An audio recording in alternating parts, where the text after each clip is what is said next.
Esta semana es la semana en la cual recordamos los últimos días de nuestro Señor Jesucristo aquí en la tierra, donde todo cobra sentido, donde sucede lo que nadie esperaba. Por eso la serie se ha llamado El Reino al Revés. El Reino al Revés. Porque lo que esperaban que Él venía a hacer no fue realmente lo que sucedió. Hace unos años, hace un par de años, hubo una prédica aquí denominada El Reino al Revés. ¿Alguien la recuerda? De la mano, sí. Algunos pocos. Y en esa prédica se identificaba que hay tres elementos que determinan o que distinguen lo que es un rey, una reina, un reinado en este mundo. Esos tres elementos eran poder, prestigio y riqueza. Poder, porque a un rey todos lo obedecen, a una reina todos lo obedecen. Prestigio, porque a un rey, a una reina todos lo reconocen. Y riqueza, porque a un rey, a una reina no le hace falta nada. Va acompañado de esos tres elementos: poder, prestigio y riqueza. Yo sé por qué la mayoría no vino ese día a esa prédica. Y es porque ese día fue la final del Mundial de Fútbol Qatar 2022. Y algunos la vimos en diferido. Y vaya que el paralelismo cae, ¿no? Porque ese día, los que seguimos al fútbol, estábamos muy pendientes, porque ese día, dependiendo de lo que sucediera, iba a marcar algo muy importante en la vida de un jugador, ¿sí? Que era Lionel Messi. Si él ganaba ese día, se iba literalmente a coronar como el rey del fútbol. Y es un ejemplo de cómo los reinados a través del tiempo han ido cambiando. No necesitas ser un rey de un país, de una nación, como tradicionalmente se conoce. Hay reinados que se persiguen, maneras de ser rey en este mundo, por los cuales te otorgan las mismas tres características. La selección argentina de ese momento obtuvo poder a través de la influencia a nivel mundial. Lionel Messi también. Él podía jugar en cualquier equipo del mundo que él decidiera o no jugar. Prestigio, porque no hay que decirlo, no hay nadie en el planeta que no conozca a Lionel Messi, que no haya escuchado su nombre. Y riqueza, dicen que ese mundial fue el que dio el premio más grande dado en toda la historia de los mundiales. Hablan de más de 40 millones de dólares. Por supuesto, eso no llega a todos los jugadores, pero sí llega a lo que es la Federación Argentina. Entonces se crea una riqueza allí.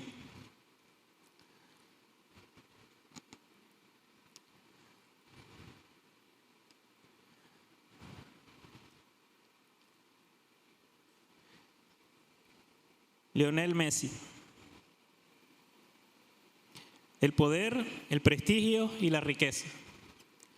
Y los demás, solamente con decir que somos fanáticos, estamos de acuerdo con Argentina, ya nos sentimos un poquito parte de eso, ¿verdad? Sí, es que yo sabía que Messi iba a ganar, porque yo iba a él para siempre. Entonces queremos un poquito de prestigio, un poquito de algo de eso, ¿no? Por lo menos el prestigio, porque el poder no creo que nos llegue, el dinero mucho menos.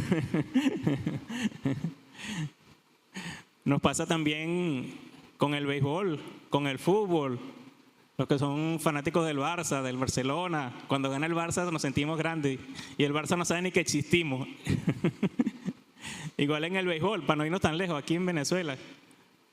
Los Leones del Caracas. Cuando ganan los Leones del Caracas decimos ganamos. Nos sentimos parte de ese reinado. Carla, la imagen de Messi, por favor. No. Ya lo pasamos, pero eso es uno de los reinados ejemplos de este mundo. Por eso el éxito en este mundo se mide según te aproximas a alguna de esas tres cosas: poder, prestigio y riqueza. Y ustedes ven a sus lados y ven lo que sucede en el mundo y la mayoría están persiguiendo algo de eso. Usted ve las redes sociales y ven recomendaciones de influencers, de tiktokers, para enseñarte a que puedas lograr algo de eso, o las tres, o dos, o al menos una. ¿Sí? Todos esperan que un reino sea fuerte y poderoso. ¿Para qué? Para que pueda imponer su voluntad, para que todos lo obedezcan, porque no haya nada que lo pueda superar. Esos son los reinos de este mundo. El pueblo está para servirles. Y así pasaba en la época de Jesús. En la época de Jesús había personas, grupo de personas que ejercían el reinado sobre el pueblo judío. Y no me refiero solamente a los romanos, que eran el imperio que dominaba prácticamente el mundo conocido en ese momento, pero reinaban en Judea, sino los mismos que estaban allí, que reinaban sobre el pueblo judío. Y esos eran los grupos llamados los saduceos, que leemos en la Biblia, los fariseos y los ancianos. Los saduceos eran el grupo que tenía el poder.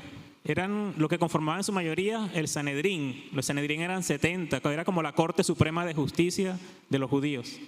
Los saduceos eran los que conformaban la mayoría del Sanedrín. Ellos representaban el poder. Luego están los fariseos. Ellos representaban el prestigio. De hecho, ellos no estaban tan interesados en lo que era el poder político, sino en que fuesen respetados. De hecho, eran los que más cuidaban las escrituras y eran los que más las personas escuchaban. Cuando un fariseo hablaba sobre la palabra, sobre Dios, eran los que más veían. ¿Sí? Tenían el poder, pero más por el prestigio. ¿Sí? Y había un tercer grupo en los judíos, que se pueden denominar los ancianos, que tenían tierra, que tenían riqueza, que tenían dinero. Esos eran los tres grupos dominantes en aquel momento. Esos tres grupos estaban esperando al Mesías, pero un Mesías que llegara con poder para quitarles de encima a los dominadores romanos, ¿sí? Y que tomara el trono, el reinado en Israel y los liberara de la opresión romana. Hoy vamos a reflexionar sobre ese reino al revés que el Señor trajo, que no tenía nada que ver con eso de lo que ellos esperaban, era todo lo contrario. Y lo vamos a hacer a través de tres preguntas. Tres preguntas que te vas a llevar hoy. Sí, hoy no te vas a llevar lecciones para hacer, te vas a llevar lecciones, te vas a llevar preguntas para pensar, para responder. Y te voy a pedir que te pongas de pie para que ores junto conmigo y coloquemos este mensaje en las manos del Señor. Padre Celestial, te doy gracias, Señor, porque tú nos has traído al día de hoy.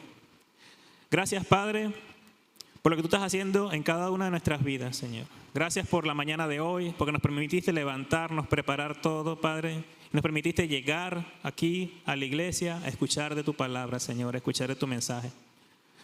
También te pido por las personas que verán esto en diferido, Señor, para que seas tú hablándole, Señor. Que tu palabra llegue, Señor, como espada de dos filos, Señor. Gracias, Padre, por tu presencia. Gracias por tu Espíritu Santo. Gracias por lo que estás haciendo. En el nombre de Jesús, ponemos este mensaje en tus manos. Amén y amén.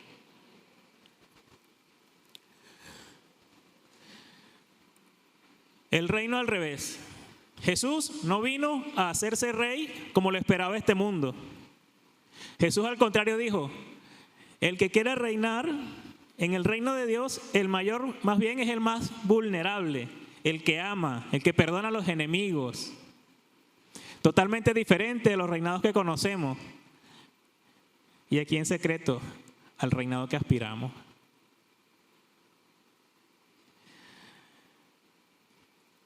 Y sus discípulos, que eran los que estaban ahí con él siempre.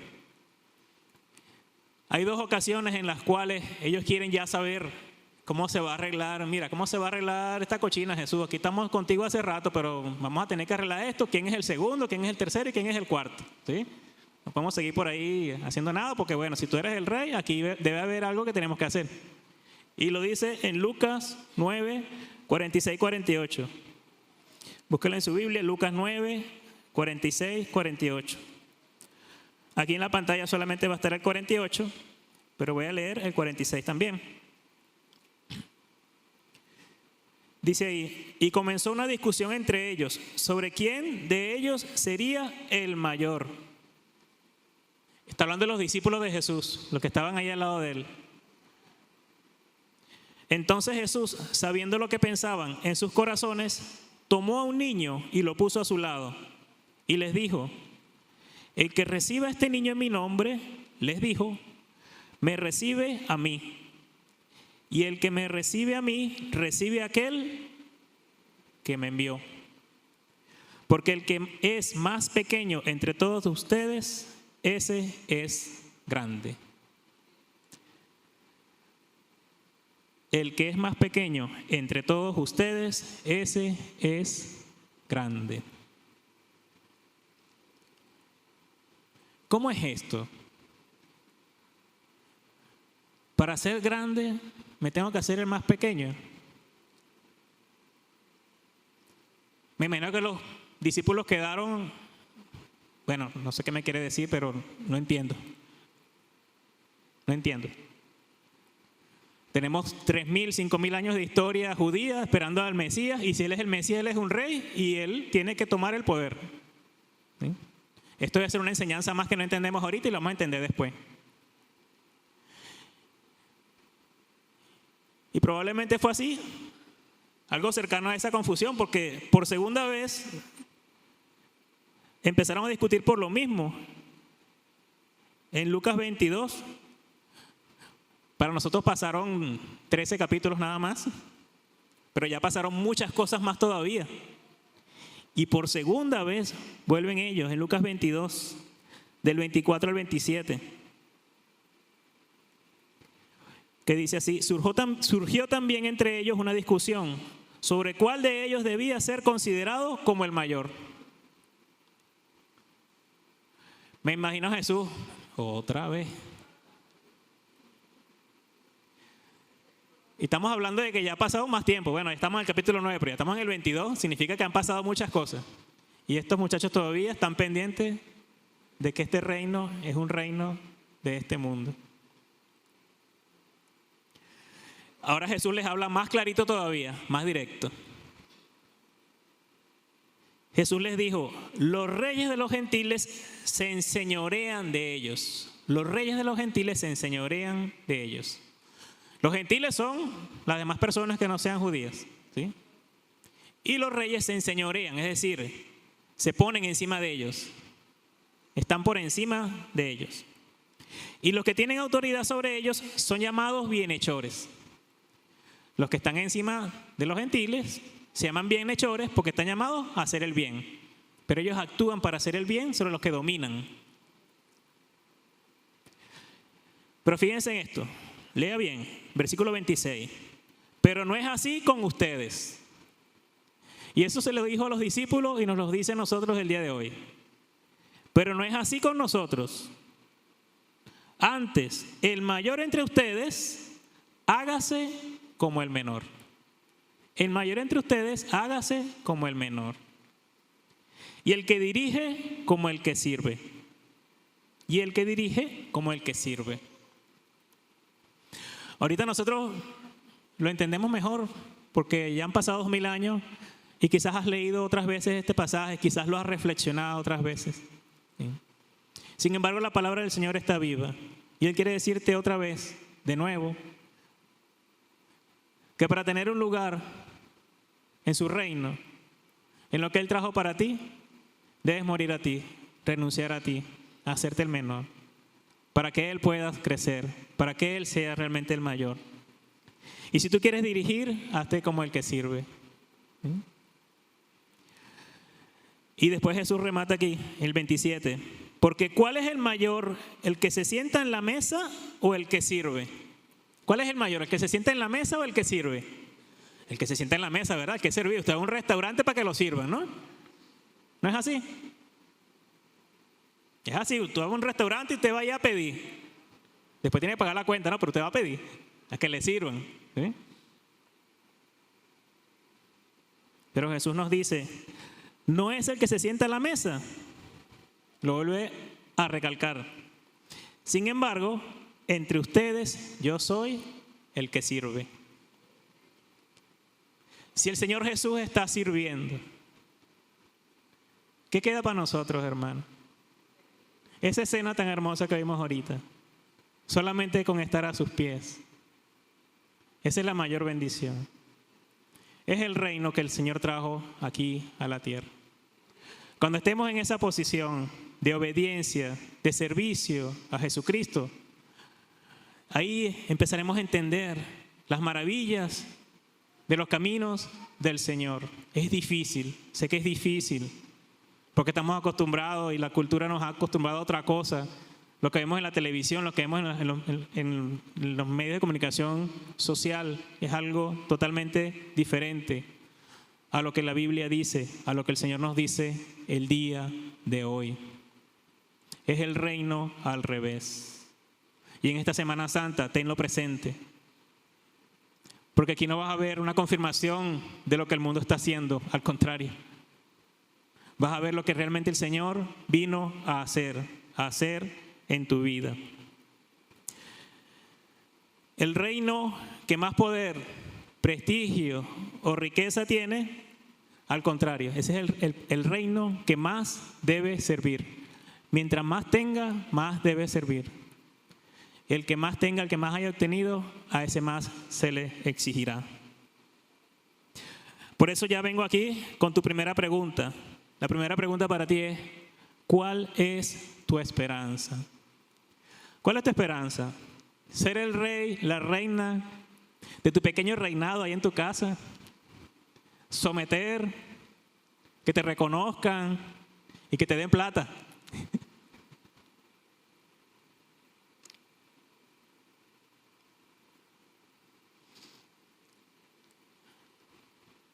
¿O tu esperanza es servir?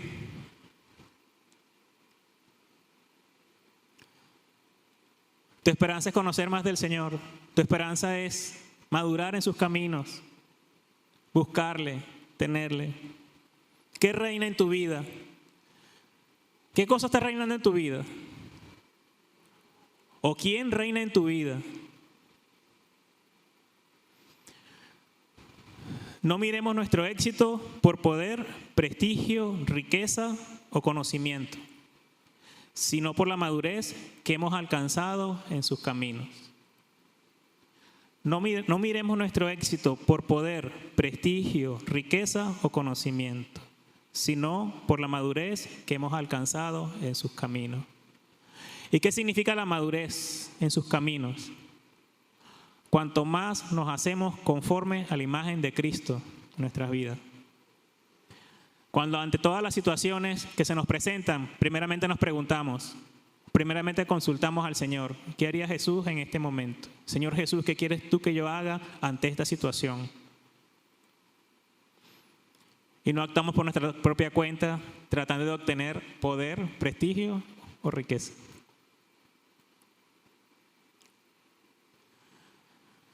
enfocarnos en lo que Dios valora, no en lo que este mundo valora. Amén. Para la segunda pregunta, vamos a hablar sobre lo que Jesús vino a hacer a este mundo. Jesús vino a dar un mensaje. ¿Saben eso? Jesús vino como mensajero. Vino a dar un mensaje. Y lo deja claro desde las primeras palabras registradas que salieron de su boca en Mateo, en el versículo 4:17, cuando él dice, cuando él comienza a predicar, comienza su ministerio, lo primero que dice a los que estaban allí: arrepiéntanse, arrepiéntanse, porque el reino de los cielos se ha acercado. El Señor, desde que empieza su ministerio, lo deja claro. Él no dijo: prepárense porque vamos a tumbar a los romanos. Agárrense porque ahora sí. O no se preocupen más porque ya no van a tener más que sufrir. Dejen de trabajar porque ya yo les voy a proveer de todo. No dijo nada de eso.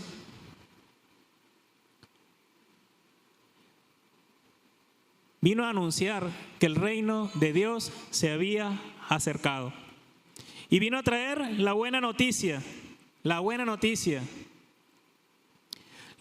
nuevas, el evangelio. Evangelio viene de la palabra evangelion, del griego, de ahí viene evangelio. Evangelio significa buena noticia, la buena nueva. Jesús vino a este mundo a traer la buena noticia. La buena noticia de que el reino de los cielos se había acercado. Jesús se veía a sí mismo como el mensajero de las buenas nuevas de que Dios reina. Y no decirte eso. Luego en Lucas 4, versículos 16 al 21, Jesús está iniciando todavía su ministerio y regresa a su tierra natal. Y llega a la sinagoga de su tierra natal. Y dice así en la palabra, versículo 16: Jesús llegó a Nazaret, donde había sido criado, y según su costumbre entró en la sinagoga el día de reposo y se levantó a leer. Le dieron el libro del profeta Isaías, y abriendo el libro halló el lugar donde estaba escrito lo siguiente, lo que está allí: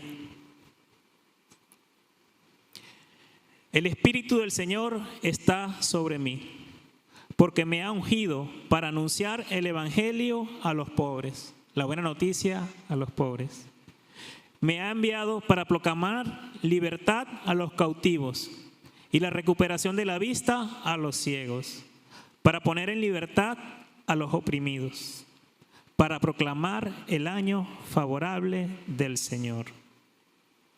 Cerrando el libro, lo devolvió al asistente y se sentó, y los ojos de todos en la sinagoga estaban fijos en él.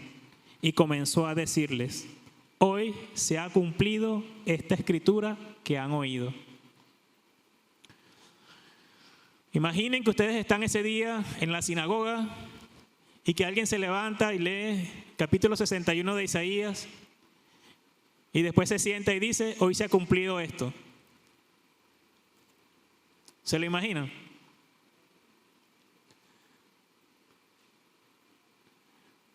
Y así como hicieron, salieron y se lo llevaron para que así lo podían apedrear, mínimo.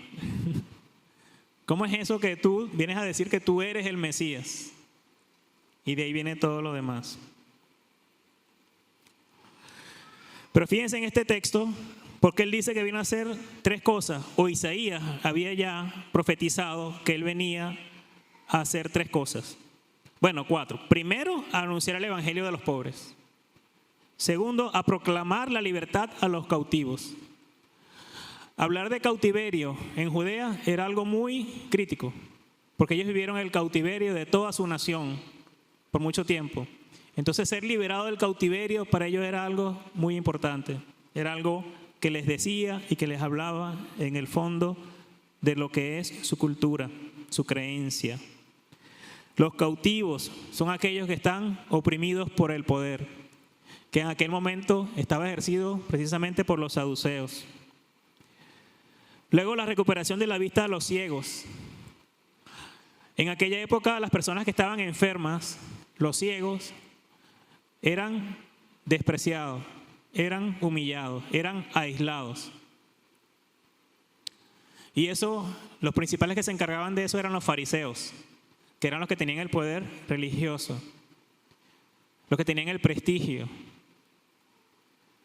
Y luego, para poner en libertad a los oprimidos, a los pobres, diciendo, yo no vengo aquí con los ricos, sino con los marginados. Fíjense cómo lo que vimos al principio del reino del Señor, aquí precisamente él dice lo contrario. Yo no vengo por poder, sino que vengo a liberar a los cautivos. No vengo a hacer cautivo a nadie, vengo a liberar a los cautivos.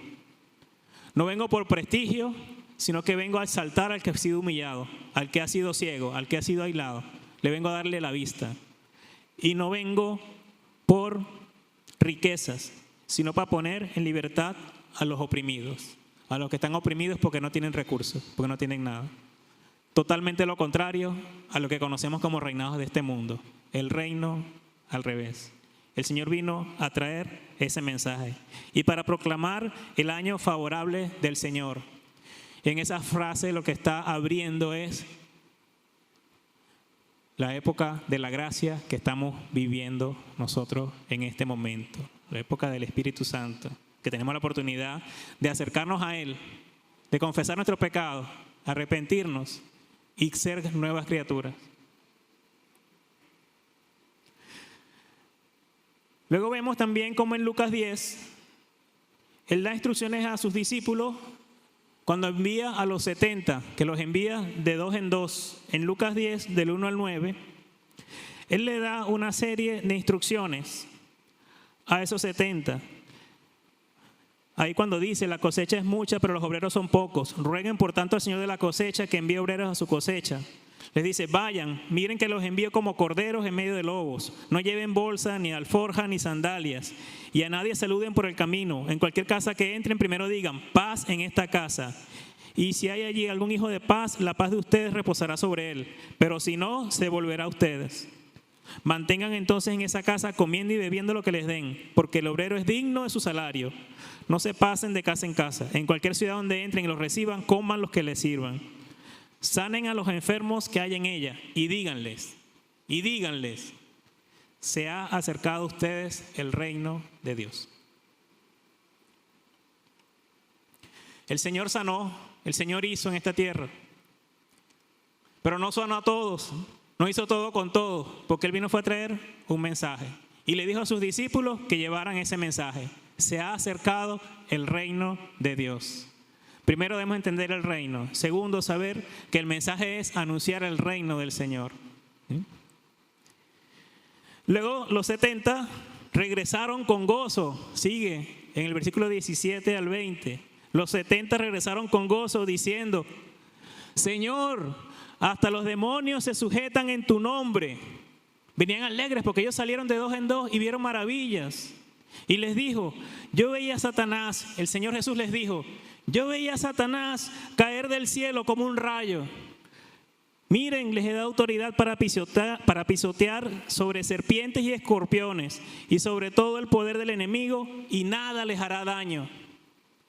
Sin embargo, aquí el Señor cambia el discurso hacia los discípulos que venían alegres por haber hecho todo aquello en su autoridad. Y el Señor les dice, sin embargo, no se regocijen en esto. No se contenten con eso. Lo que hicieron está grandioso, que hayan descubierto el poder del Espíritu Santo que les he dado, pero no se regocijen en esto. Y lean con atención esto, de que los espíritus se les sometan. Sino regocíjense. ¿Regocíjense de qué? De que sus nombres están escritos en los cielos. De que sus nombres están escritos en los cielos. De aquí la segunda pregunta para ti. ¿Está escrito tu nombre en el libro de la vida? ¿En el libro de los cielos? ¿Está escrito tu nombre en el libro de la vida, en el libro de los cielos? Podemos hacer los servicios más hermosos, las obras más hermosas. Nada de eso tiene sentido si tu nombre no está escrito en el libro de la vida. ¿Y qué tengo que hacer para que mi nombre esté escrito en el libro de la vida? ¿Qué tengo que hacer? ¿Qué tengo que hacer? Confesar a nuestro Señor como único Salvador. La fe y la confesión es lo único que nos dice la palabra para estar escrito en el libro de la vida. ¿Y qué pasa si no estoy escrito de la vida? No estoy escrito, mi nombre no está escrito en el libro de la vida. Dice la Biblia que seremos separados por la eternidad de la presencia del Señor. Es el destino por rechazar la salvación ofrecida por nuestro Señor Jesucristo. Sintámonos privilegiados por estar aquí el día de hoy, por estar cerca del Señor, cerca de su palabra. No hay mejor lugar que estar sino a los pies de Cristo y pedirle, confesarle a Él como Señor para ser realmente salvo. Las buenas nuevas es que Jesús ha derrotado la muerte y vive y reina. Esa es la buena nueva. Lo que vino a traer el mensajero. Lo que vino a traer Cristo a esta tierra. No vino a traer un reinado de este mundo. Así que si tu esperanza está puesta en obtener poder, prestigio o riqueza, estás a tiempo de cambiar tu vida. Escribe tu nombre en el libro de la vida. Y que reine en ti el reino de Dios. Y que seas ejemplo de ese reino en tu casa, en tu vida. Que tu éxito se vea por lo que has alcanzado en Él y para Él. Y la tercera y última pregunta, y ahora sí, a lo que vinimos, ¿no? A que celebramos el día de hoy, la entrada triunfal a Jerusalén. Pero es que esta entrada triunfal no tiene sentido si no entendemos de qué se trata el reino de Dios, si no entendemos para qué vino Jesús a este mundo. La entrada triunfal a Jerusalén. La entrada triunfal tiene mucho simbolismo y se remonta a la Pascua judía. Este año se celebra la Pascua. ¿Qué significa la Pascua? El paso del Señor, el paso del ángel del Señor. En Éxodo 12 narran completamente lo que significa la Pascua. El Señor les dice allí que el Señor ordenó escoger un cordero sin defecto el 10º día del primer mes.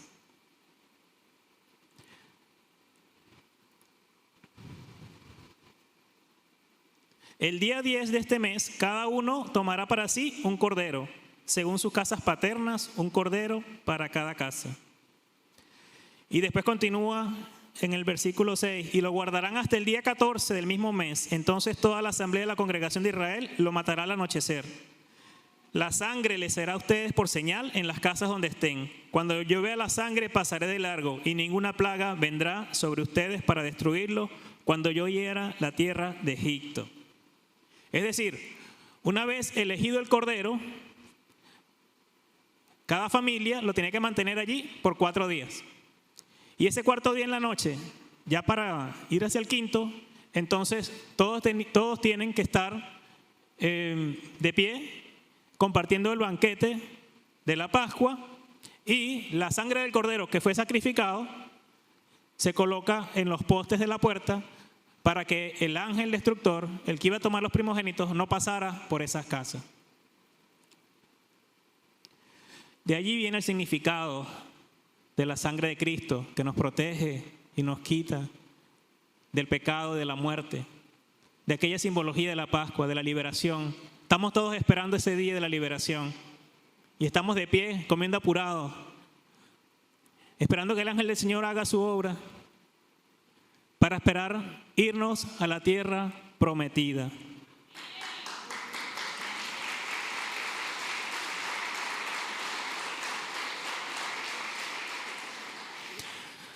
Cada año, después de ese momento, de esa primera Pascua, los judíos celebran esa Pascua para recordar su liberación de la esclavitud.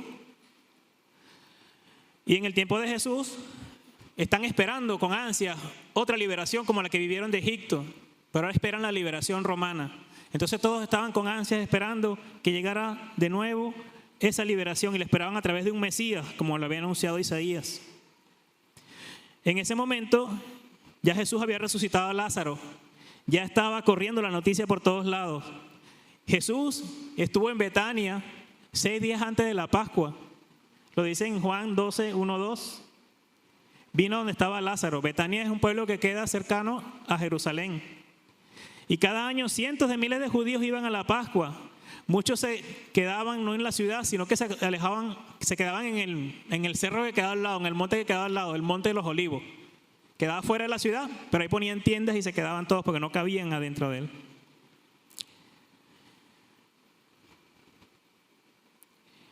Y ahora sí, en Mateo 21 vemos la narración de lo que sucede el día de la entrada triunfal. Día 21, 1 al 10. Aquí solamente van a estar el versículo 8 y 9, pero vean en sus Biblias del 1 al 10. Dice así, Mateo 21, 1 al 10. Cuando se acercaron a Jerusalén y llegaron a Betfagé, junto al monte de los Olivos, Jesús entonces vio a 2 discípulos. Ya Jesús estaba en Betania y viene caminando hacia Jerusalén.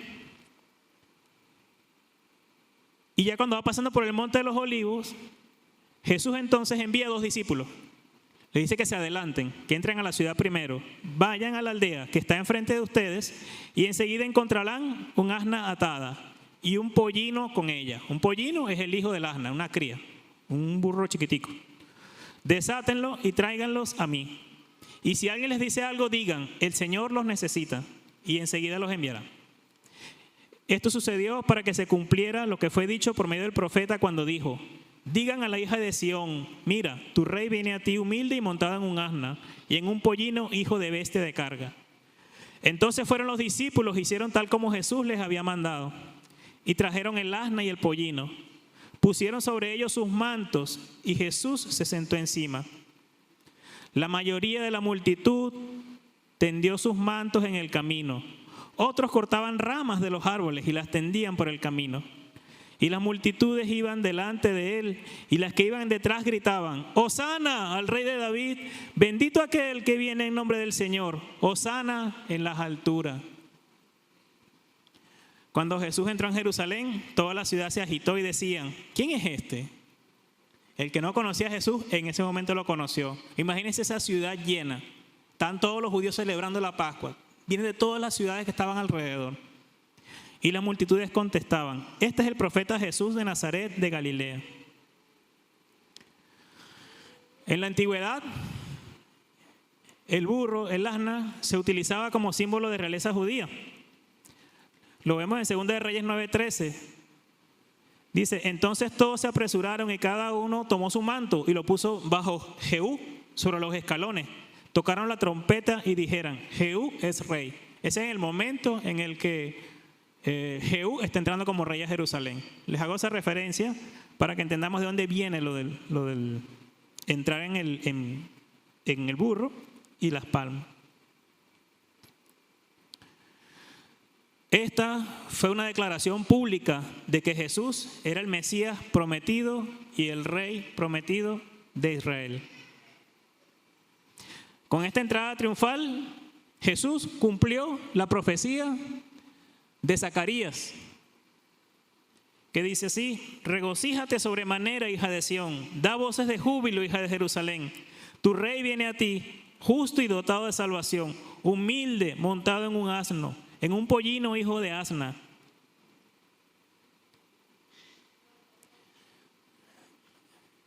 Colóquense en el lugar donde están ellos. No había imprenta, no había libros. Todo el conocimiento que estaba era lo que ellos se grababan. Ellos sí se grababan las cosas porque no había otra manera de tener acceso a la palabra. Y las personas que ven entrando a Jesús sobre el asna, todos se les llegó a la mente esta referencia de Zacarías. y reconocieron en ese momento, oh, este es el Mesías. Este es el Mesías que el profeta había dicho. Después dice, destruiré el carro de Efraín y el caballo de Jerusalén, y el arco de guerra será destruido.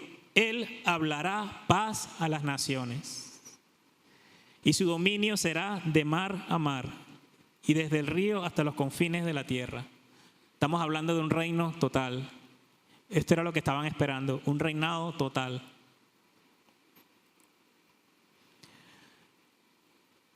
Y el montar sobre un asno también hacía o enviaba un mensaje de que Jesús llegaba como un rey pacífico. Porque los reyes que llegaban y los ricos llegaban generalmente en caballo, ¿sí?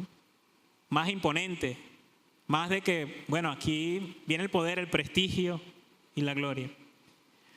Jesús llegó como un salvador pacífico y humilde, no como un conquistador sobre un caballo. El caballo era el medio de transporte de los ricos. En cambio, el burro era el medio de trabajo del pobre en su momento. Desafortunadamente, esa alabanza que el pueblo derramó en aquel momento cuando llegó a Jerusalén se convirtió unos días después en un crucifíquenlo. ¿Por qué? Porque ellos se habían decepcionado. Porque el rey que ellos estaban alabando, que llegaba para que conquistara a los romanos, no era lo que Jesús le vino a traer. Jesús, después que entró a Jerusalén, les enseñó. Y todos se dieron cuenta de que lo que él estaba hablando no era el reinado que estaban esperando. Por eso viene la tercera pregunta para ti. ¿Cómo entra Jesús en tu vida?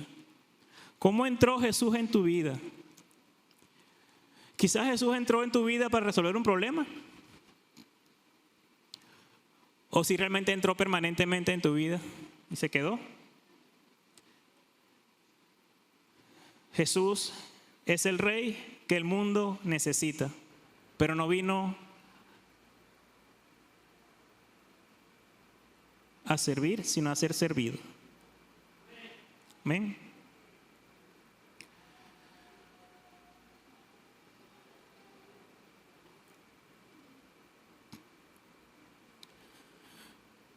Ahora se cumplió esa profecía en aquel momento.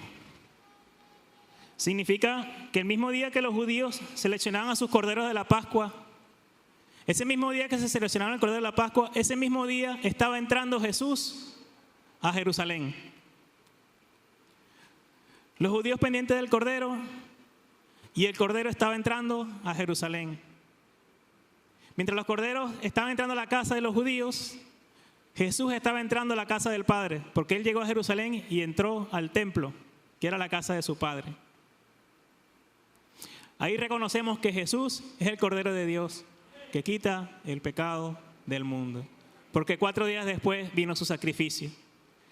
Ya de eso hablaremos en esta semana, eso hablaremos en el siguiente estudio bíblico. Ahora bien, en el libro de Apocalipsis, los que alaban a Dios y al Cordero lo hacen vestidos de ropas blancas y con palmas en las manos. Dice en Apocalipsis 7:9, después de esto miré y vi una gran multitud que nadie podía contar, de todas las naciones, tribus y pueblos y lenguas, de pie delante del trono y delante del Cordero, vestidos con vestiduras blancas y con palmas en las manos.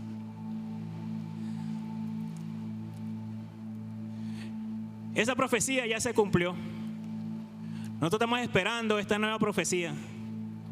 La profecía, la segunda venida de nuestro Señor Jesucristo. Donde nuestro Señor Jesucristo vendrá por segunda vez con poder y gloria. Y esta vez nuestro Señor Jesucristo vendrá a la tierra en un caballo blanco. No en un burro, sino en un caballo blanco. En lugar de asna sobre el cual entró a Jerusalén. Con todo poder y gloria.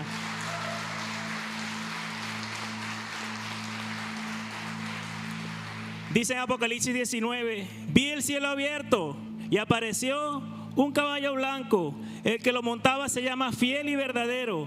Con justicia juzga y hace la guerra. En su manto y en su muslo tiene un nombre escrito: Rey de Reyes y Señor de Señores.